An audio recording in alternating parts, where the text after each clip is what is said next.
पाकिस्तानी सेना का नया आर्मी चीफ चुना जा चुका है और अब पुराने आर्मी चीफ यानी कि जनरल कमर बाजवा रिटायर होने वाले हैं। 29 नवंबर को वो रिटायर हो जाएंगे। इस सब के बीच ये समझना ज़रूरी हो जाता है कि जनरल बाजवा का ये जो पूरा कार्यकाल रहा है करीब 6 साल का, ये काफ़ी विवादास्पद रहा है। ये तो हम सभी जानते हैं। उनकी खींचतान जो लगातार इमरान खान के साथ रही है, सियासत में उनका जो दखल रहा है, वो सभी जानते हैं। लेकिन अब जाते जाते उन्होंने एक स्पीच दी और उस स्पीच के दौरान उन्होंने कुछ बातें कही जो कि और ज़्यादा विवादास्पद है। क्यों, आपको हम बताते हैं। तो जो बड़ी बातें हैं जनरल बाजवा के बयान की, वो हम आपको समझाते हैं। सबसे पहली बात तो ये है कि उन्होंने माना कि पाकिस्तानी आर्मी का लगातार सियासत में दखल रहा है और इसके बारे में हम आपको आगे बताएंगे। लेकिन पहले वो बताते हैं जो उन्होंने भारत से जुड़ी हुई बातें कही। तो पहली बात जो उन्होंने भारत से जुड़ी हुई कही वो ये थी कि वो भारतीय सेना की बात कर रहे थे। उनका कहना था कि भारतीय सेना जो उनके मुताबिक काफ़ी ज़्यादा ह्यूमन राइट्स वायलेशन करती है, वो कहते हैं कि हिंदुस्तानी आवाम जो है इसके बावजूद हिंदुस्तानी फौज को काफ़ी रिस्पेक्ट देती है और उनकी आलोचना नहीं करती। उन्होंने कहा कि कमोबेश ही, यानी कि बहुत ही कम होता है कि वो आलोचना का निशाना बनते हों। उसके विपरीत उनका मानना है कि जो पाकिस्तान की फौज है, जो उनके मुताबिक दिन रात कौम की खिदमत में मसरूफ़ रहती है, वो गाहे बगाहे आलोचना का शिकार बनती है। और उनका ये मानना है कि इसकी वजह पिछले 70 साल से फौज का सियासत में दखल देना है। तो यहाँ उन्होंने बात को अपनी इंटरनल पॉलिटिक्स की तरफ घुमाया और कहा कि ये जो सियासत में दखल देती आ रही है पाकिस्तानी सेना, वो 70 साल से चला आ रहा है और वो इस बात को मानते हैं। साथ में उन्होंने ये भी कहा कि ये असंवैधानिक है, यानी कि इस बात का इल्म उन्हें है कि ये गलत है, क्योंकि अगर एक डेमोक्रेटिकली इलेक्टेड सरकार चुनी जाती है तो उसके बाद पाकिस्तान की सेना को पीछे रहना चाहिए। लेकिन पाकिस्तान की सेना बहुत ही ओवर्ट तरीके से पाकिस्तान की सियासत में दखल देती रहती है। तो ये बात उन्होंने मानी है। इससे साफ हो जाता है कि पाकिस्तान की जो डेमोक्रेसी है उस पे एक गहरा साया है पाकिस्तान की आर्मी का। और ये पाकिस्तान की आर्मी के जनरल जो आर्मी चीफ हैं, जो अब रिटायर होने वाले हैं, वो खुद इस बात को मानते हैं और ये बात उन्होंने अपने ही बाकी के दूसरे अफसरों के सामने कही है। चलिए अब रुक करते हैं दूसरी बात का, और वो भी भारत से जुड़ी हुई जो दूसरी बात है वो ये कि उनका कहना है कि 1971 का जो वॉर हुआ था भारत के साथ पाकिस्तान को ईस्ट पाकिस्तान जिसे कहते थे पहले, और जो बांग्लादेश बना उसको लेकर, उसमें उनका कहना है कि दरअसल वो मिलिट्री का फेलियर नहीं था, वो एक सियासी फेलियर था, पॉलिटिकल फेलियर था।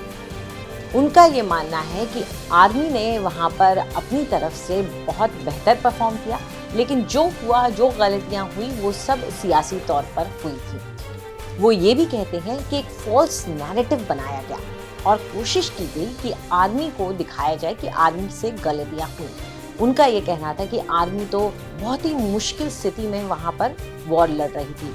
भारत की जो सेना थी वो आउट नंबर कर रही थी, वो बहुत ज़्यादा भारी पड़ रही थी वहाँ पर मौजूद पाकिस्तानी सेना के खिलाफ। ऐसे में वो बहुत ही स्मार्ट तरीके से भारतीय चीफ फील्ड मार्शल जो हैं सैम मानेकशॉ, उनका एक कथन था, उसको उठाते हुए उन्होंने कहा कि ये बात तो खुद सैम मानेकशॉ ने कही थी कि पाकिस्तानी आर्मी ने बहुत अच्छी तरीके से लड़ाई की। तो जो कि एक फौजी जनरल अक्सर दूसरे फौज के बारे में कहते हैं, और ये एक तरीके की जिसे हम खेल में स्पोर्ट्समैनशिप कहते हैं, यहाँ जेंटलमैन एटीट्यूड है आर्मी में, वो सैम मानेकशॉ ने दिखाया था। लेकिन इस चीज़ को उठा करके कमर बाजवा ने ये कहा कि गलती दरअसल पाकिस्तानी सेना की नहीं थी, गलती थी सियासतदानों की।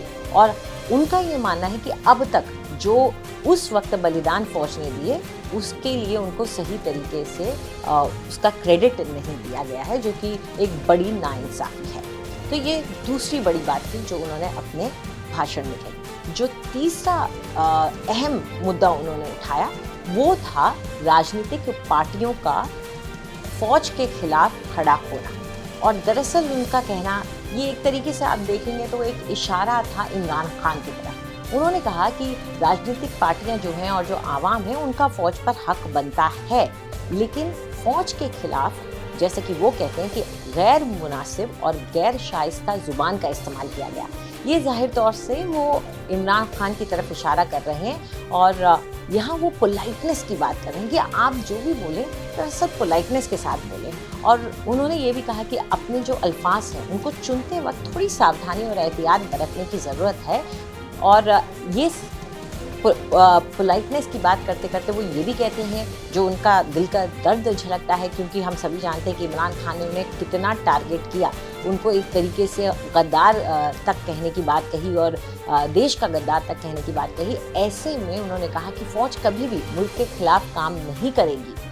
अगर मुल्क के हित के खिलाफ कोई काम हो रहा होगा तो उनका ये कहना है कि फौज हाथ पर हाथ धरकर नहीं बैठेगी, क्योंकि ये एक बहुत बड़ा गुनाह होगा, जिसे कि वो गुनाह कबीरा कहते हैं। और फिर ये भी कहते हैं कि एक तरीके से चेताते हैं कि फौज के पास बहुत सारे तरीके थे कि वो जवाब देते, लेकिन उन्होंने संयम बरता और जवाब नहीं दिया। और उन्होंने ये कहा कि अब सब अपने जहन में अच्छी तरीके से समझ लें कि सब्र की भी एक हद होती है। तो एक तरीके से ये उन्होंने चेताया इमरान खान को कि आप फौज के साथ अब इस तरह की बदजुबानी नहीं कर सकते हैं। उन्होंने कहा कि पाकिस्तान सबसे अफजल है, यानी कि सबसे ऊपर है, सबसे प्राइम है। और साथ में उन्होंने कहा कि अफराद और पार्टियां तो आती जाती रहती है। अफराद यानी कि इंडिविजुअल्स, लोग, कोई एक आध शख्स, इंसान, जैसे कि हो सकता है कि वो इमरान की ही बात कर रहे हो कि ऐसे इंडिविजुअल्स और पार्टियां तो आती जाती रहती हैं, लेकिन पाकिस्तान ही सबसे ऊपर है। तो इतना तो तय है कि ये जो बातें उन्होंने अपने भाषण में कही, उसमें कहीं ना कहीं उन्होंने ये तो मान लिया कि पाकिस्तान की जो, जिसे वो जमहूरियत कहते हैं, जो लोकतंत्र है, डेमोक्रेसी है, उस पर इतना गहरा साया सेना का है कि जाते जाते हुए भी एक आर्मी चीफ चेताता हुआ जा रहा है एक पूर्व प्रधानमंत्री को, और ये साफ करता हुआ जा रहा है कि अब हम, क्योंकि आर्मी ने ये डिसीजन ले लिया फरवरी में एक मीटिंग के तहत, कि अब हम सियासत में दखल नहीं देंगे।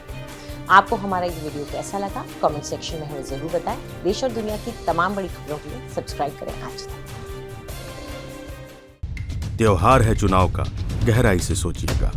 जिंदाबाद जिंदाबाद के शोर से बचिएगा। करेंगे चुनाव के हर छोटे बड़े पहलू पर बात। देखिए दिन और रात क्या कहता है गुजरात, सिर्फ आज तक डिजिटल पर। सोशल मीडिया पर लिखिए # क्या कहता है गुजरात और देखिए हमारे ये शो।